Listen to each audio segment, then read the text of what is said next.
오늘 제가 여러분에게 전할 말씀은 창세기 15장 1절에서 2절 말씀입니다. 사실 이 말씀은 전에 가정에서 우리가 예배를 몇 가정이 예배를 드릴 때 좀 비슷한 말씀을 여러분에게 한번 전한 적이 있습니다. 네, 이번에 제가 하나님 말씀을 좀 묵상하다가 특별히 우리 성도들의 여러 형편들을 생각하고 또 그 당시 없었던 우리 또 형제자매들의 만남을 통해서 또 위로가 될 수 있는 또 하나님 우리에게 주시는 메시지가 되지 않을까 하는 마음에 오늘 말씀을 좀 더 보완해서 여러분과 함께 다시 나누고자 합니다. 창세기 15장 1절과 2절의 말씀인데요. 하나님의 자기 선언이라고 하는 제목으로 말씀을 전하겠습니다. 혹시 여러분들 살아가시는데 여기 뭐 연령도 아주 다양하지는 않지만 아주 똑같지도 않잖아요. 그래서 각자 청년들부터 어린 아이들도 있고요.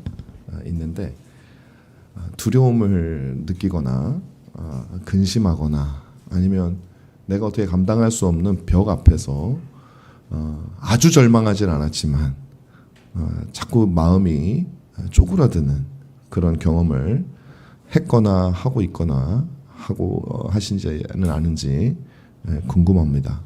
저도 마찬가지로 그럴 때가 있고 그런 막막함 앞에 섰을 때 당황스러울 때가 참 많이 있습니다.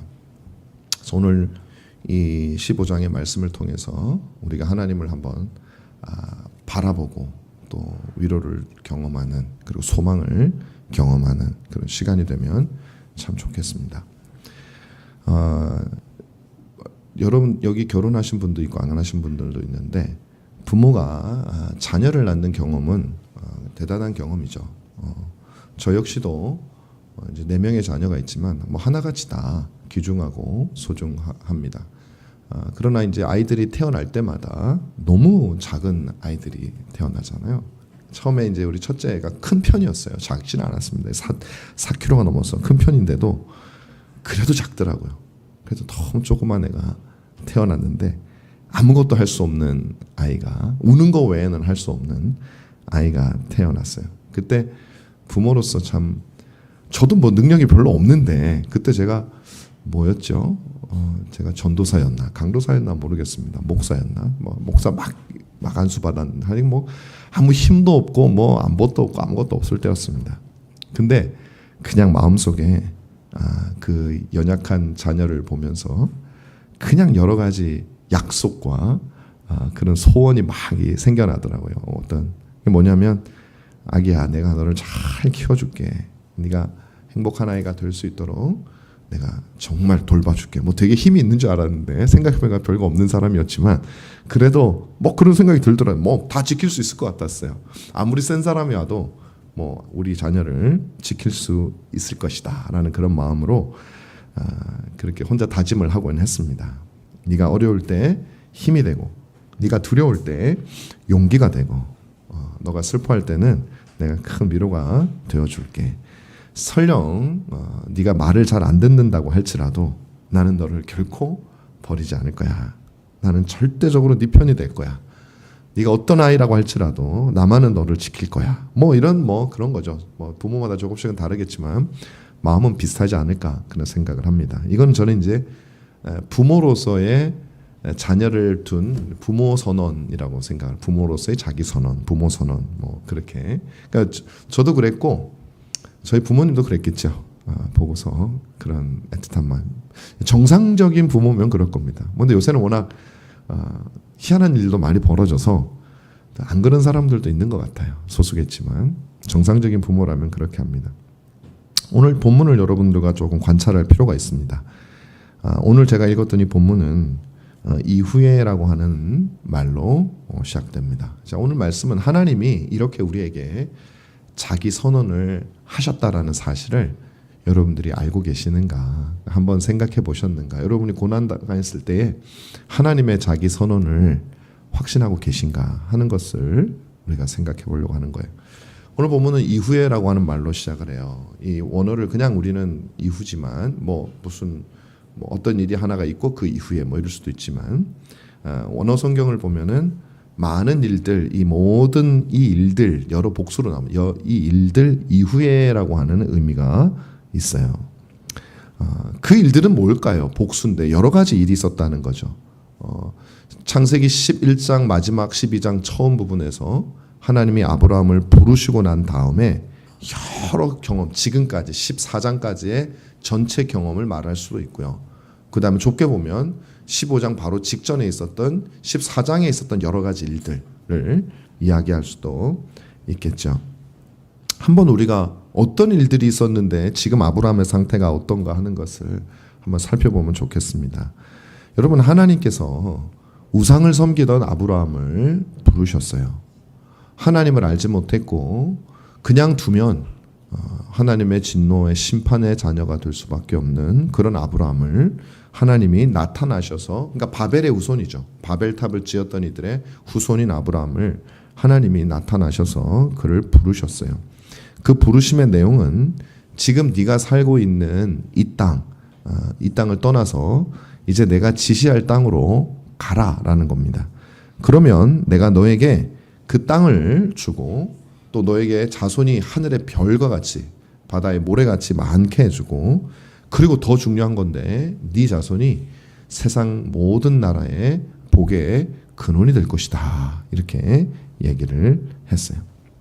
여러분, 지금 제가 했던 말, 아브라함이 들었던 말이 우리 인생의 최고의 목적 아닌가요? 우리 인생의 모든 사람들이 살아가는, 그리고 정말 뭐 도달하지 못해서 안타까울 뿐이지 그래서 어쩌면 포기했을 수도 있는, 그러나 기회만 주어진다면 정말 다 얻고 싶은 그런 거 아닙니까? 수많은 자손. 제 아내가 우린 자녀가 넷이잖아요. 항상 가끔 하는 말이 있어요.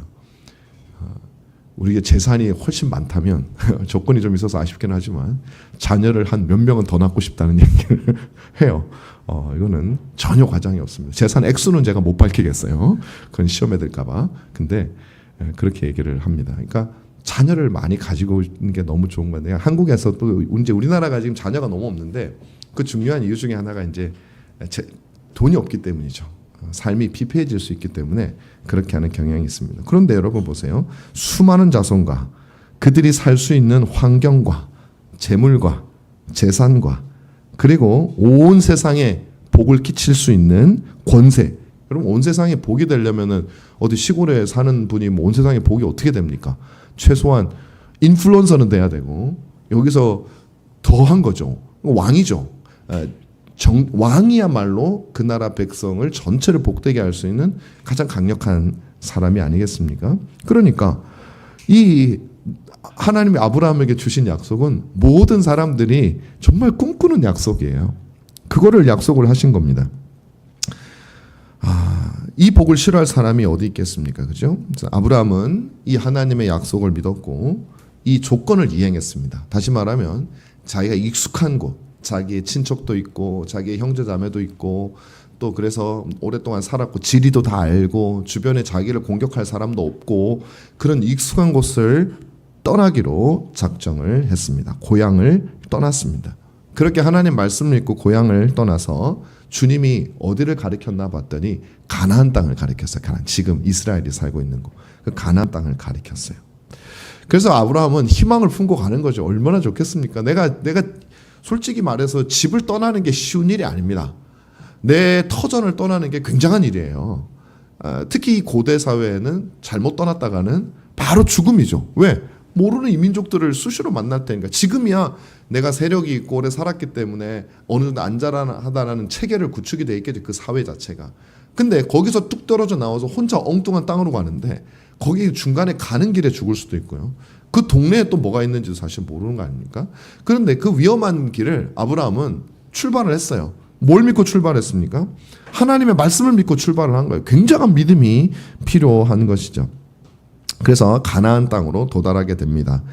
그런데 너무 재밌는 건 뭐냐면 그 가나안 땅에서 아브라함을 기다리고 있었던 것이 12장 초반부에 나오는 거예요.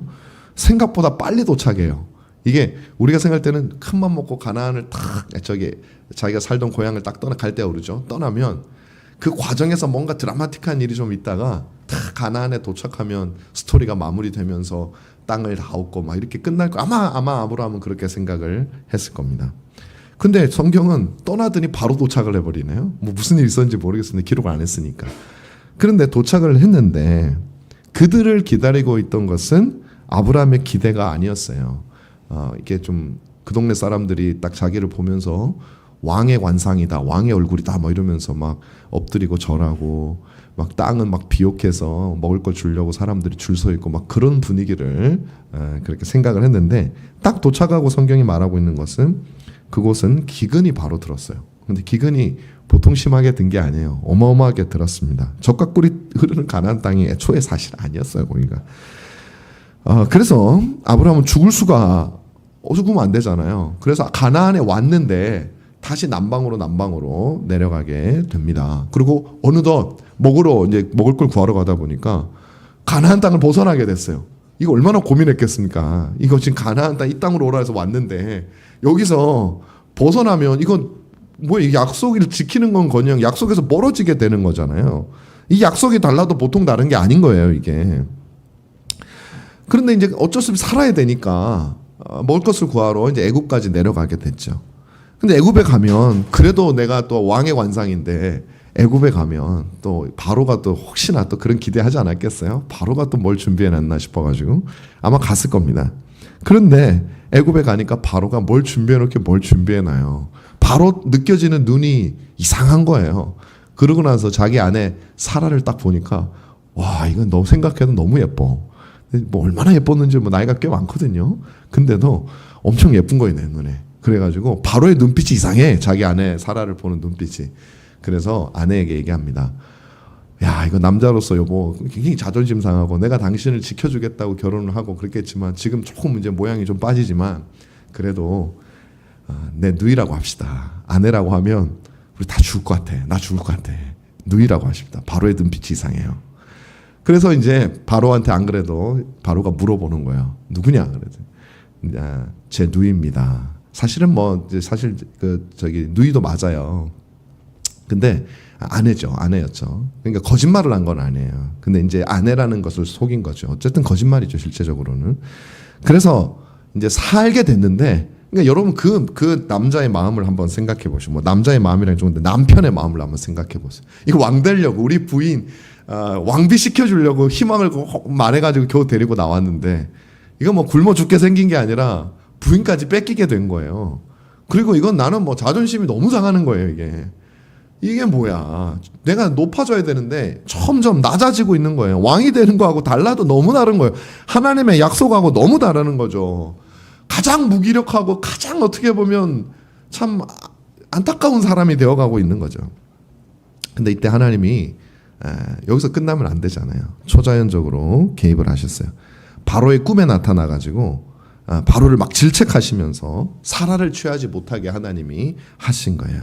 그리고 아브라함과 그의 가족들에게 이제 바로가 끔찍 놀래가지고 아브라함을 불러다가 안 되겠다. 너는 하나님의 사람이니까 너하고 같이 있다가는 하나님이 경고를 줘요. 너 무서워서 안 되겠어. 내가 재물을 많이 줄 테니까 너 가. 그래야 내가 그동안 잘 살았으니까 우리 신하고 같이 잘 살게. 이제 그렇게 얘기한 거예요. 그래서 아브라함이 많은 재물과 많은 가축과 많은 종을 가지고 그곳을 떠나서 다시 가나안 땅으로 올라가게 됐습니다. 여러분, 이게 바로 하나님께서 자기 백성들에게 일하는 상당히 보편적인 방식 가운데 하나예요. 우리는 하나님께서 약속하신 길을 떠나서 가나안에 도달하면 믿음의 여정을 떠나라. 예수를 믿어라. 하나님의 법대로 살아라. 예, 알겠습니다. 제가 좀 그렇게 하겠습니다. 내가 너의 하나님이 되리라. 막 이런 말 들으니까 왕시켜 주려나 보다. 그래서 우리는 하는데, 환영인파와 먹을 것이 넘쳐날 줄 아는데 대관식만 치르면 될 것 같은데 그게 잘 안 되는 거예요. 아브라함처럼 우리 인생에 기근이 들고 실망할 때도 많고 낙심될 때도 많고 힘들게 들어왔던 가나안을 또 떠나야 되는 그런 이건 도대체 어떻게 된 건지 가늠이 안 되는, 어떻게 해석을 해볼 수 없는, 나의 상식으로는 그런 일들이 일어나는 거죠. 모든 것이 거꾸로 가는 거예요.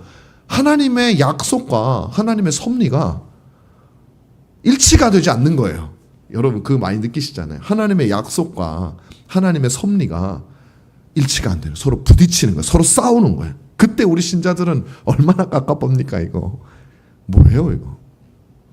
근데 하나님께서는 아브라함에게 먹을 것과 재물을 주시는 방편이었고 그로 하여금 가나안에 당당하게 들어가도록, 다시 말하면 하나님은 약속을 지켜가는 과정을 이렇게 하셨다라는 거죠.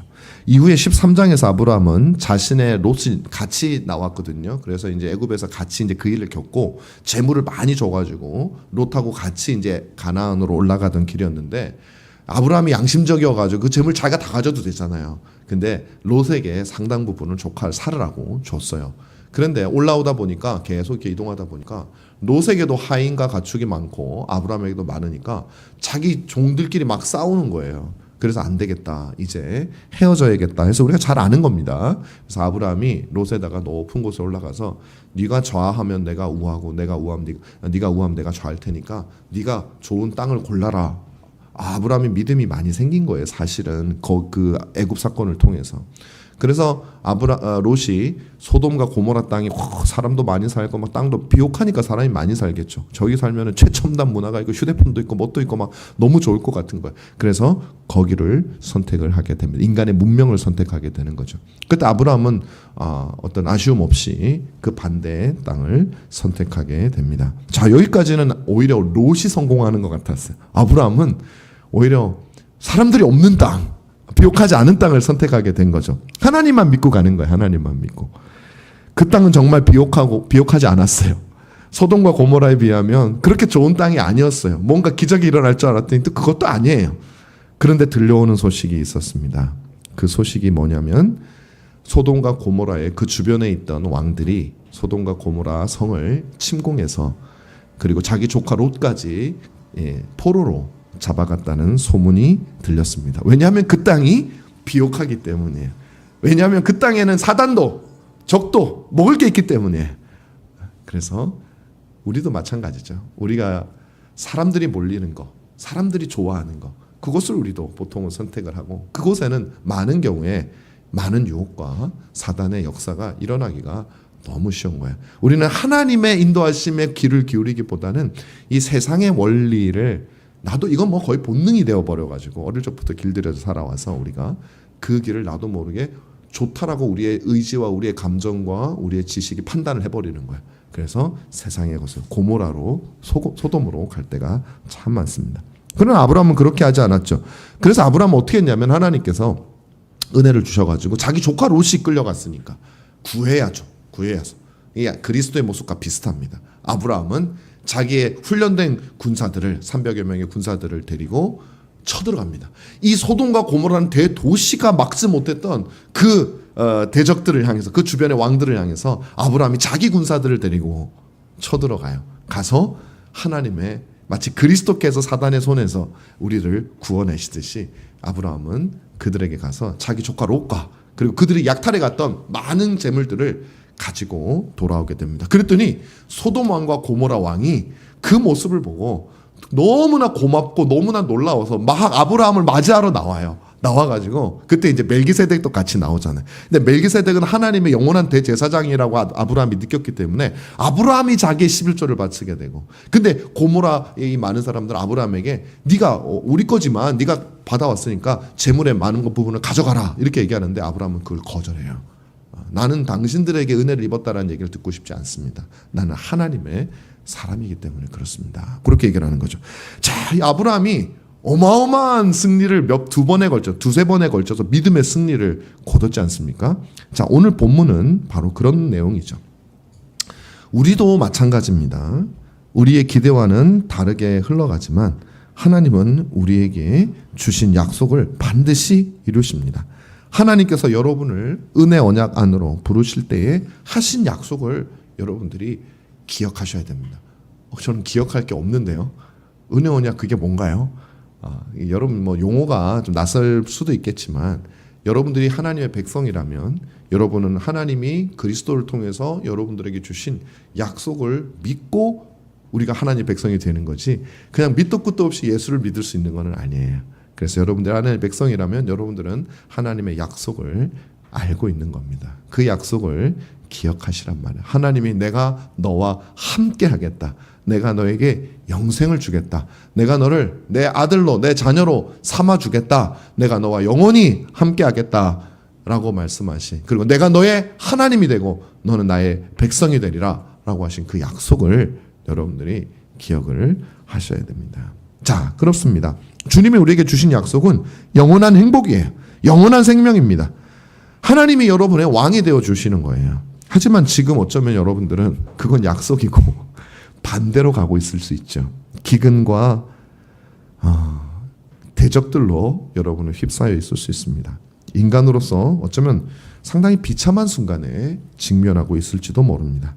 우리를 환영하는 인파와 예비된 왕좌가 아니라 기근과 대적이 우리 앞에 있을 수 있습니다. 그러나 여러분, 하나님은 반드시 여러분을 채워서 가나안 땅, 영원한 가나안 땅으로 우리를 인도할 거예요. 우리가 하나님 그 나라에 들어가기 위해서, 그 나라에 살기 위해서 필요한 모든 것들을 우리는 마치 아브라함이 애굽에서 얻었듯이, 또 그 가는 길에 얻었듯이 하나님 우리에게 하나씩 장착시켜주고 있을 뿐이지, 우리는 반드시 그 약속에 이르게 될 겁니다. 여러분, 그렇다면 왜 하나님은 고난을 우리에게 주실까요? 그냥 다 주시면 되지. 왜 이렇게 굴곡진 삶의 굴곡을 우리에게 주실까? 여러분, 바로 우리가 진정으로 가나안을 들어가고 또 그 가나안을 누리기 위해서는 반드시 필요한 게 있어요. 이 말은 우리가 아직 하나님의 하나님 되심을 누릴 준비가 되어 있지 못하다라는 사실을 말해주는 겁니다. 시련이 없고, 제가 지난주에도 말했듯이 시련이 없고 고난이 없이 우리는 하나님을 절대 못 누립니다. 큰아들처럼 아버지와 늘 함께 있었던, 그래서 시련이 없었던 큰아들 아버지를 누리지 못해요. 그러나 비참한 상황에 처해 있고 자신의 밑바닥을 본 둘째 아들은 아버지와 함께 있는 것이 얼마나 복된 것인지, 종으로 있는 것만으로도 자기는 감당하지 못하겠다고 그렇게 할 정도로 하나님 아버지를 누릴 수 있는 상태가 되는 거죠. 우리는 우리가 얼마나 죄악되고 연약하고 미약한 존재인지 알지 못하면 하나님의 아름다우심과 그분의 감사함을 절대로 누리지 못합니다. 그래서 주님을 누리기 위해서는 아브라함처럼 낮아지는 과정이 필요해요. 연약함을 경험해야 돼요. 저분이 없으면 내가 아무것도 아니구나. 저분이 없으면, 사단이 나의 주인이 되면 나는 굉장한 위기 속에 있구나라는 것을 알아야 된다라는 것이죠. 자, 여러분, 어쨌든 이렇게 아브라함은 어마어마한 승리를 거뒀어요. 바로 하나님께서는 그 후에, 이 모든 일 후에 나타나신 겁니다. 그때가 언제입니까? 아브라함이 하나님의 임재를 가장 많이 느꼈을 때, 섭리를 가장 잘 느꼈을 때, 어쩌면 환희 가운데 차 있을 때, 어쩌면 신앙생활이나 사업이나 여러분의 인생이 가장 잘 풀릴 때, 그때 이제 나타나신 거예요, 사실은. 근데 하나님께서 그에게 나타나서 하신 말이 참 재밌죠. 두려워하지 말라, 이렇게 말씀을 하시는 거거든요. 어떻게 보면 하나님, 저는 별로 안 두려워요, 지금. 제가 기억하시잖아요. 얼마 전에 애굽에서 하나님 덕분에 제가 어마어마한 승리를 거뒀고, 그 다음에 제가 또 믿음의 승리로 하나님 말씀 듣고 그냥 소돔과 고모라가 아니라 다른 쪽을 딱 선택했더니 그냥 이쪽에 그냥 침공해가지고 우리는 무사하고, 제가 더군다나 제 군사들을 데리고 와서 막 정말 거의 특공대를 데려가가지고 한 나라를 제가 무찌르고 온 어마어마한 승리를 경험했는데, 하나님, 제가 무슨 뭘 무서워하겠습니까? 라고 우리가 생각을 하고 있을지도 모릅니다. 그런데 여러분, 하나님은 뭐라고 말씀하시냐면 뜬금없이 그 일 후에, 그 승리 후에 나타나셔서 두려워하지 말라, 이렇게 그냥 다짜고짜 두려워하지 말라, 그렇게 말씀을 하세요. 이거 어떻게 이해해야 됩니까? 여러분, 하나님은 우리의 마음과 심장을 꿰뚫어 보시는 분이에요. 여러분, 그분은 우리가 얼마나 연약한 존재인지. 아닙니다, 저는 자신 있습니다. 저는 잘할 자신 있습니다. 뭐 그렇게 자신감에 가득 차 있어도 우리 안에 있는 두려움을 하나님은 알고 계시고, 또 아무리 자신이 있다 할지라도 언젠간 부딪히게 될 그 무지함에서 오는 그 비참한 현실을 주님은 미리 내다보시고 그가 얼마나 두려워할지를 알고 계시기 때문에 두려워하지 말라라고 주님 우리에게 말씀을 하시는 거죠. 우리가 얼마나 연약하고 두려워하는 존재인지 더 잘 아시는 거예요. 여러분, 자녀를 키우다 보면 그럴 때가 종종 있습니다. 자녀들이 겁이 없어요. 그냥 자기는 내 인생 알아서 할게요. 예를 들면 우리 자녀는 절대 그렇게 안 하지만 뭐 그렇게 하는 자녀도 있다는 것 같아요. 막 그런 얘기를 하면요, 부모님 답답하지 않을까요? 저는 뭐 경험해 본 적이 없지만 답답하지 않을까, 저는 그런 생각을 하게 됩니다. 이 녀석이 이제 뭐 얼마나 고난인데 저렇게 자신만만하네. 아니야, 넌 좀 두려워해야 돼. 너 두려워하게 될 거야. 그런 마음이죠. 뭐 두려워하게 될 겁니다. 여러분, 사실은요, 아브라함이 큰 승리를 했지만 그것이 그에게 두려움이 없다라는 얘기는 절대 아닙니다. 여러분, 승리 후에 찾아오는 두려움과 상실감은요, 굉장히 큽니다. 특히 고난을 겪었기 때문에 그래요. 놀랍게도 승리 후의 침체는 하나님을 진실하게 섬기는 사람들에게 종종 찾아오는 거예요. 다윗에게 수시로 찾아왔어요. 승리 이후에 다윗이 모든 것을 정복하고 난 다음에 승리 이후에 그는 간음과 살인 교사를 저질렀어요. 왜냐하면 그 허무감을, 그게 두려운 거예요. 엘리야도 850대 1로 승리를, 어마어마한 승리죠. 그리고 그들을 다 처단해버렸어요.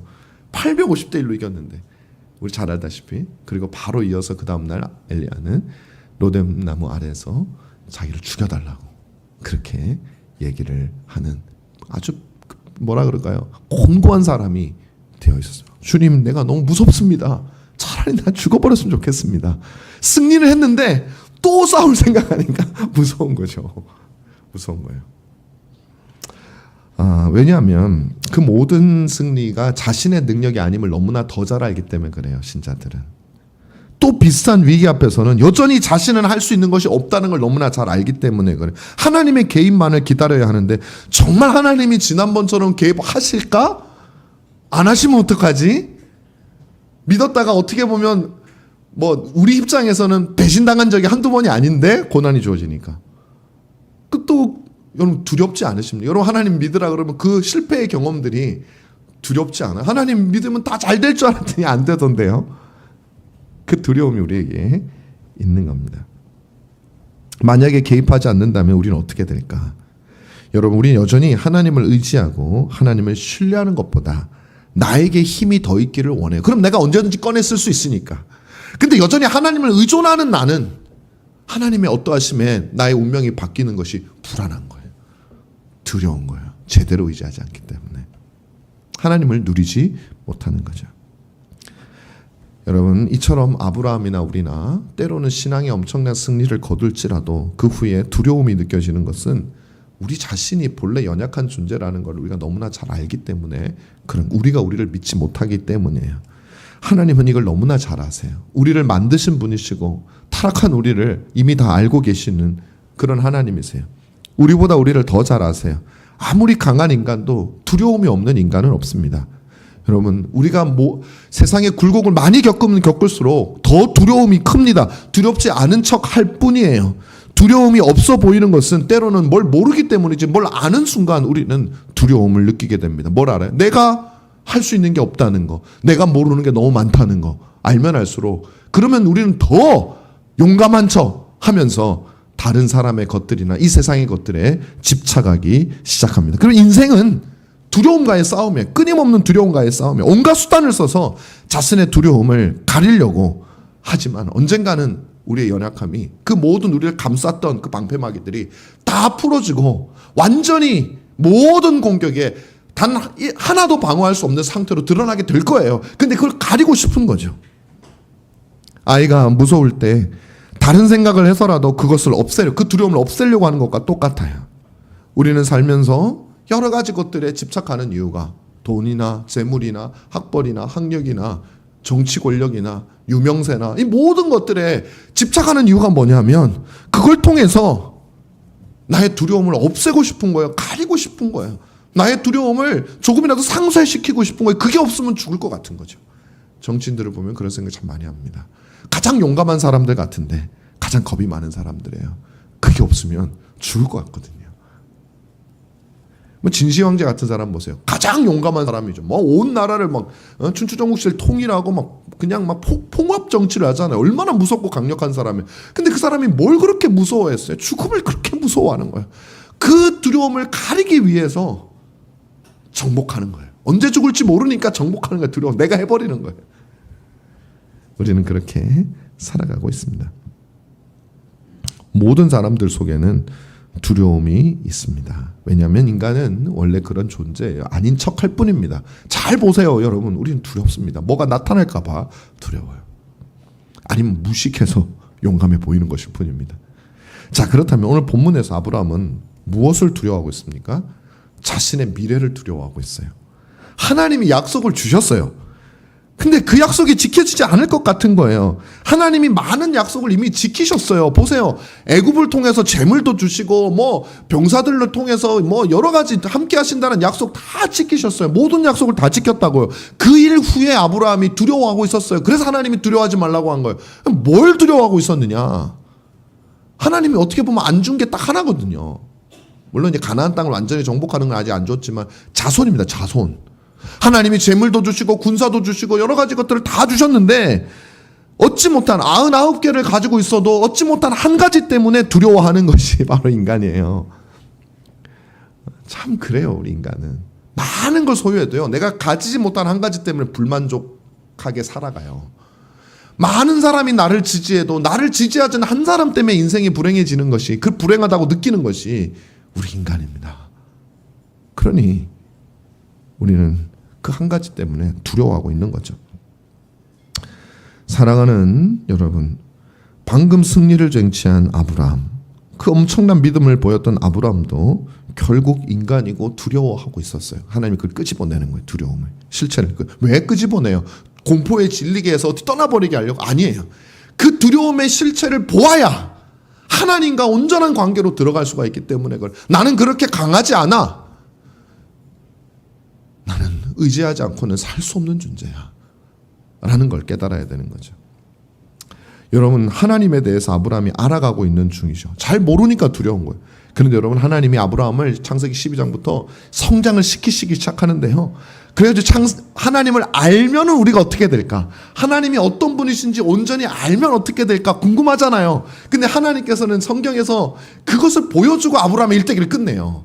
그게 창세기 22장입니다. 그 모습이 뭐냐면, 지금은 어때요?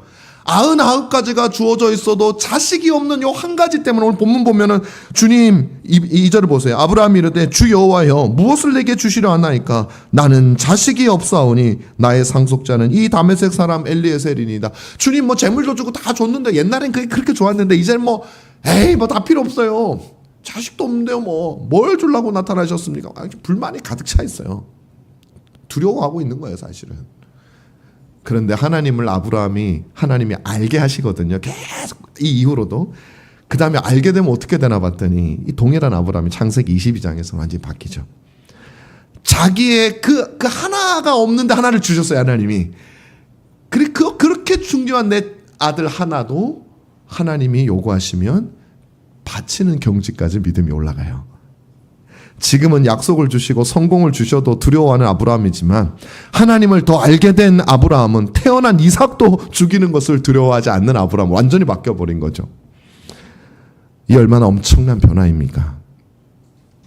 이것이 믿음의 힘이고 이것이 하나님의 사람들이 누리게 되는 평강과 확신입니다. 하나님이 약속을 주셨고 승리를 주셨음에도 불구하고 우리는 우리의 불투명한 미래를 두려워하고 있어요. 아브라함은 어떤 미래를 두려워합니까? 아까 말씀드린 대로 바로 자식이 없는 것을 두려워하고 있습니다. 우리 신자들이 예외입니까? 아닙니다. 우리도 똑같아요. 저도 두려운 게 많더라고요. 뭐 원래 많은 거 알고 있었지만 더 많더라고요. 어떤 일이 일어날까 늘 그것이 안 일어나게 하기 위해서 미리 손을 쓰고, 좀 더 부지런한 사람 더 먼저 손을 쓰고 그럴 뿐이지, 우리는 늘 두려움 가운데 그러다가 우리가 조금이라도 감당 못할 일이 일어나면 패닉에 빠져 절망해버리고, 우리가 신자답게 행동하지 못하고 하나님을 의지하지 못하고 인간적인 방법으로 해결하고 싶고, 그럴 때가 우리에게 얼마나 많은지 몰라요. 여러분, 그런 우리지만 여러분, 오늘 본문이 우리에게 주는 것은 무엇이냐면, 하나님은 그러한 우리를 알고 계시고, 그렇게 연약한 우리를 알고 계시고, 불신앙하고 두려워하는 하나님이 주셔도 에이 이 정도쯤 해줬으면 너희가 좀 제대로 좀 해라, 이게 아니라 여전히 그것을 아시고 이해하시고 우리를 사랑하시기를 멈추지 않으신다라고 하는 분명한 사실, 그 하나님이라는 사실입니다.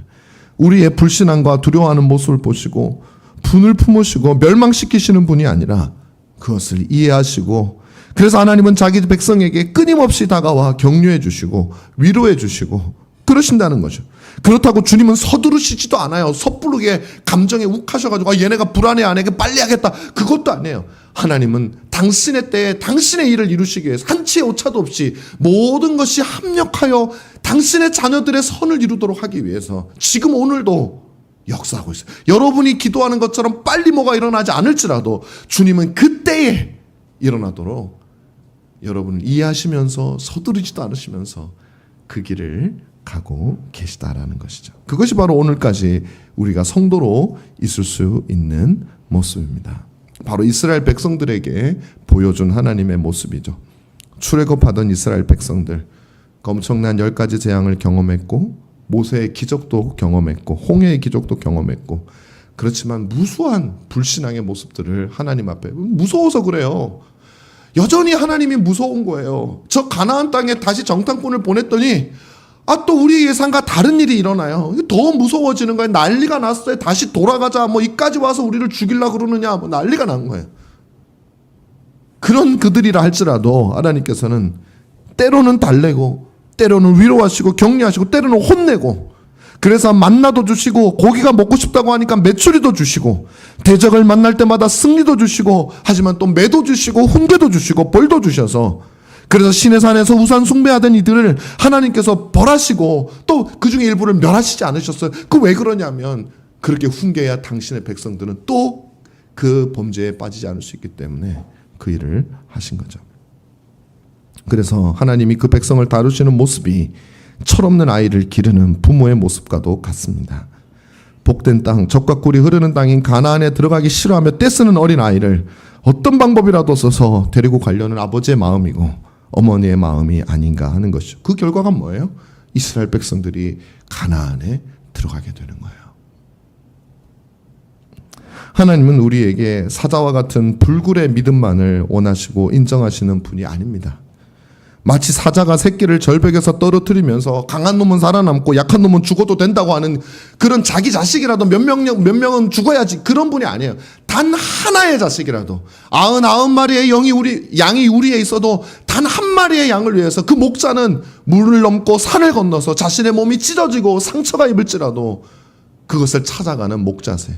하나님께서 이 땅에 자기 자식인 아들인 그리스도를 보내신 이유는 바로 그것이죠. 수많은 자기의 자손이 있지만 단 한 사람이라도 놓치지 않기 위해서 이 험한 죄악의 땅으로 그리스도를 보내신 거예요. 우리가 그리스도께서 이 비유를 드실 때는 우리가 그 생각을 해야 돼요.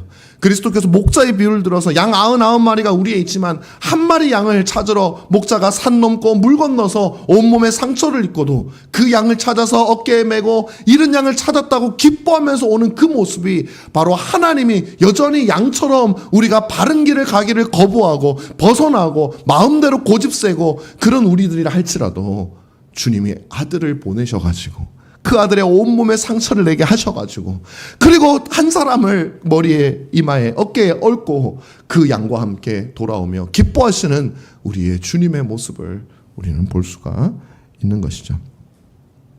여러분 생각해 보십시오. 바로 그 하나님이 아니면 우린 지금까지 믿음을 가지고 있을 수가 없어요. 주님이 그 믿음을 지키신 거예요. 사랑하는 우리 형제자매 여러분, 주님께서는 앞으로도 여러분을 인도하실 거예요. 그 증거가 무엇이냐면 1절에서 하신 말씀이에요. 두려워 말라, 나는 너의 방패요 너의 지극히 큰 상급이니라. 하나님이 승리한 아브라함에게, 두려워할 이유가 전혀 없는 아브라함에게 나타나서 제일 먼저 하신 말씀이 두려워하지 말라라고 하는 말씀이었다는 걸 기억하시기 바랍니다. 하나님은 우리의 두려움을 누구보다 아시고 아무리 강한 척해도 아무리 잘난 척해도 하나님 앞에서 그것을 숨길 수 있는 사람이 없어요. 어린아이가 아무리 강한 척해도 세상을 오래 산 부모는 다 알아요. 그 마음속에 어떤 두려움이 있는지, 어떤 환난을 당하게 될지. 그래서 부모는 바람막이가 되어주는 거예요. 그래서 부모는 언제나 자녀에게 무서워하지 마, 두려워하지 마. 여러분의 자녀가 두려워 떨고 있을 때 그렇게 혹시 얘기해 본 적 있으세요? 두려워하지 마. 강해야 돼. 힘내야 돼. 그때 그 부모의 마음을 혹시 여러분 아시나요? 하나님은 인간 부모가 느끼는 그 절절한 두려워하고 있는 자녀를 절절하게 달래고자 하는 그 부모의 마음보다 훨씬 더 큰 마음으로 우리에게 그 말씀을 하고 계세요. 사단이 다스리는 이곳에 우리를 보내놓고, 죄악이 가득 찬 곳에 이곳에 우리를 보내놓고, 주님은 그냥 내버려 두시는 것이 아니라 두려워하지 말라고 말을 하고 자기 아들을 친히 보내서 우리를 구원하시고, 지금도 오늘 우리에게 그 아들을 바라보며 너희를 향한 내 사랑을 의심하지 말라고 주님은 설교자를 보내시고 수많은 사람들을 보내고 교회를 세우셔서 우리를 위로하고 계시다는 사실을 우리는 알고 있습니까? 그냥 교회가 있으니까 뭐 그냥 가야지, 목사님이 오라 그러니까 가야지. 우리 가운데는 그런 사람이 없겠지만 혹시 여러분에게 그런 마음이 들면 이 교회를 보면 하나님의 절절한 마음을 생각하셔야 돼요. 주님이 자기 백성들을 쉬게 하기 위해서 저기 또 사람을 보내셔서 나에게 위로를 주시고 나에게 힘을 주시려고 하는, 당신의 목소리를 대변하는 사람으로 우리를 보내셨구나. 여러분 생각을 하셔야 됩니다. 그 주님이 우리에게 두려워하지 말라고 말씀합니다. 오늘 하나님은 아브라함에게 그 말씀을 하고 있는 거예요. 나는 너의 방패요 너의 지극히 큰 상급이다.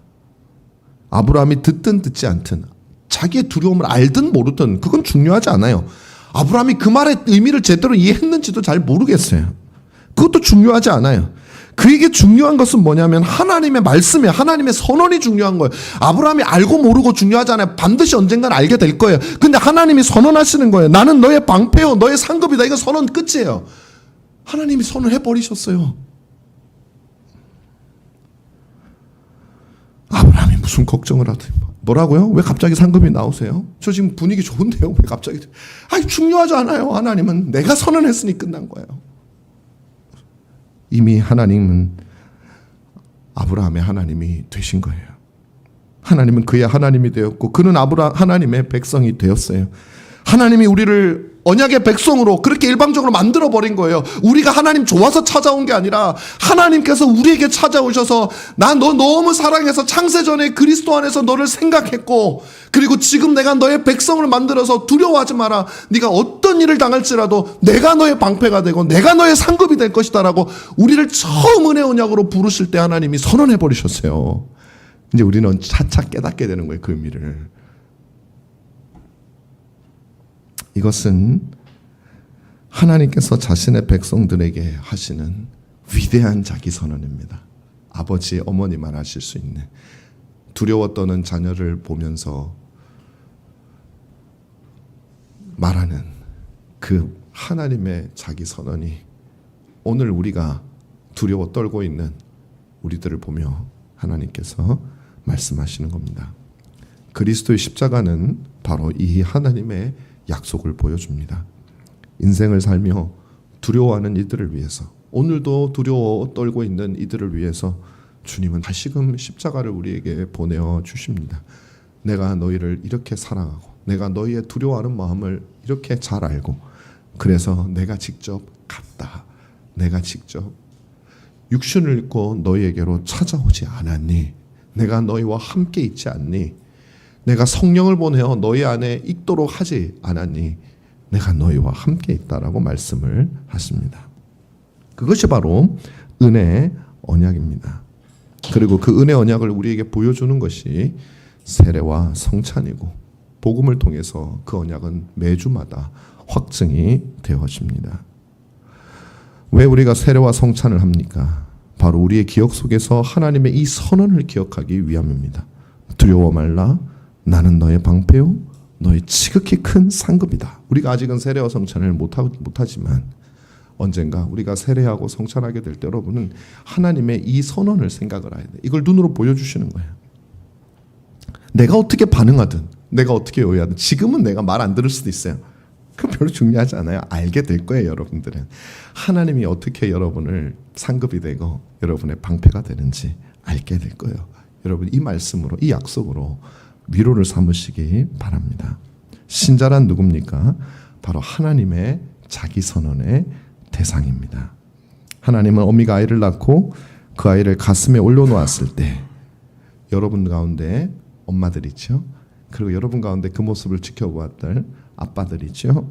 그때 여러분이 가졌던 바로 그 마음으로 오늘도 창세전에 여러분에게 그렇게 선언하셨고, 여러분이 처음 예수를 믿을 때 하나님께서 그렇게 다시 한 번 더 선언하셨고, 그리고 오늘 이 시간에도 주님은 같은 마음으로 여러분에게 말씀하시는 겁니다.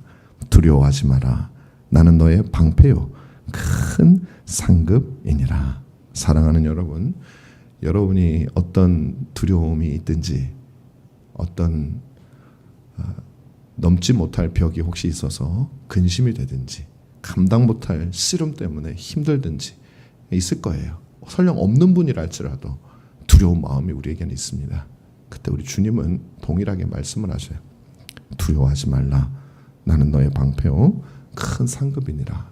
이 하나님을 여러분 아브라함처럼, 그 믿음의 조상처럼 우리가 붙들어서 아브라함이 이삭을 바치리라고 결심을 할 수 있을 만큼의 그 신뢰를, 그 일은 우리에게 일어나면 저도 그건 힘들죠. 그거는.